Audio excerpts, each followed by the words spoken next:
Good morning mga kaworks. So samahan niyo ako ngayon guys for today's video. Meron tayong bagong pasyente dito. Ayan o. Kung napansin niyo yung chassis niya, nabingkong, nabangga siya. So dumikit na yung gulong dito guys. So yan yung project natin ngayon. Tawirin natin to guys para bumalik ulit sa dati at magamit ulit ng mayari. Ipapakita ko sa inyo guys. So ito yung tama niya guys. Oh. Ayan o. Lagyan natin ng ilaw para yan. Ayan o. Mayroong kumulubot. Ayan. Napansin nyo guys. O, ayan o. Ayan o. Diyan, nabali siya dyan. So, medyo malakas-lakas yung impact. So, babalik natin yan guys. Babagahin natin yung chassis. So, yan yung ating for today's video guys. Samahan nyo ako.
So guys, natuwid ko na ito. Ayan o. Yan. Natuwid ko na, nabend ko na siya. Nainit ko na. Pero kung nakita nyo hindi pa siya tuwid. Yan. May problema pa siya guys. So dito yung sukat na pinagkukunan ko sa taas, sakto na siya. Sakto na siya. Pero yung dito sa may gulong, ito yung sa may gulong, papunta dito sa kung saan ako kumukuha ng sukat, hindi siya sakto. So, may damage ito, yung part na to. So ito guys, kailangan kong tuwirin, papalabas, para lumabas ito. Ngayon, mga 2 inches ang kailangan galawin. And then tutuwirin ko to uli. Kung nakikita nyo hindi pa siya tuwid, baluktot pa rin siya.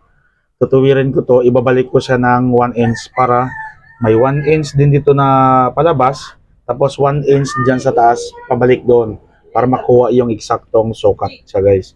Kasi hindi tatama yung mga plastic niyan kapag hindi siya nakasukat. Sa taas, okay. Pero sa baba ay hindi.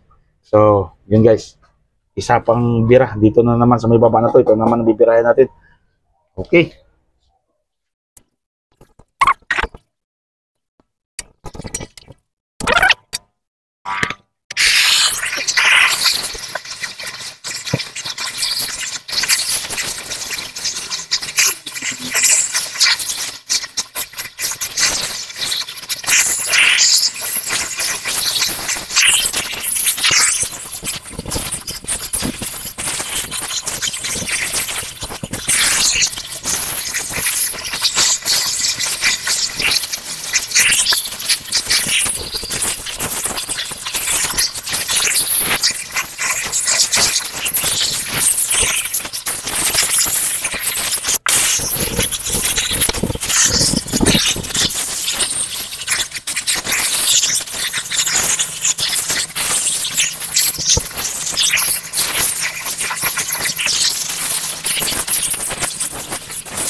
So guys, ayan. At yan, nabaga na natin dyan. Tapos ito, tuwid na rin siya. So ayan, nakuha na natin yung tamang sukat. Ayan, ngayon, pinturahan na natin yan. Tapos i-assemble natin guys.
So ayan guys, finish na.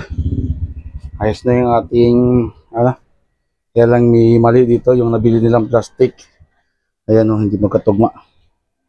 Magkaibaw. Ayan o. Diba yung kanto nito? Maliit yung kanto nito. Ito malaki, malayo. Tatlong kanto rin siya pero malayo yung isa. Itong bagong bili mali siya. Baka hindi siya ganito yung version. Tapos yung bolt niya dito, malayo rin. Malayo rin sa baba. Ayan. Dito, meron siyang guhit sa gitna, meron siyang kanto sa gitna. Samantalang yung original wala. So, magkaiba sila ng version. Kaya hindi ko na makabit yung pero yung itong step, itong sa pakan niya, ayos na, sintro na siya. Nakuha ko na yung tamang sukat guys. So, ayan. Ayan yung kabuuan niya guys. So, ayan ang ating for today's video. Thank you sa pagsama sa akin guys. Sa ating ginawa ngayong araw. At siyempre, maraming salamat sa inyong panonood ng ating video. Hanggang sa mumuli guys. Abangan nyo pa yung ibang mga video natin. So marami pa yan guys. Maraming salamat. Bye bye.